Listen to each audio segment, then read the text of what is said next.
July 1518, Strasbourg, France. A woman named Frau Trophea steps into the street and begins to dance. There is no music. There is no celebration. She dances until she collapses in a pool of blood and exhaustion, only to wake up and start again. Within a week, 30 people joined her. Within a month, 400 were dancing themselves to death. This wasn't a party. It was a massacre of logic. The city didn't know how to react. The impossible logic of the time suggested that the dancers had hot blood. The cure? The authorities built a massive stage and hired professional musicians to keep them moving. They thought if they danced enough, they would sweat out the sickness. They were wrong. The music only invited more people into the trance.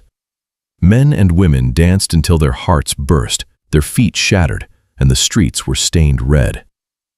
For centuries, we thought it was a curse or a fungus in the bread.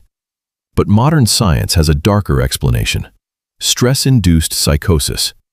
Strasbourg was suffering from famine, disease, and extreme poverty. The human brain, pushed to its breaking point, simply snapped. It was a mass reboot of the human mind, a glitch in our collective consciousness. They weren't dancing because they wanted to. They were dancing because their brains had forgotten how to stop. The dancing plague reminds us that the mind is a fragile machine.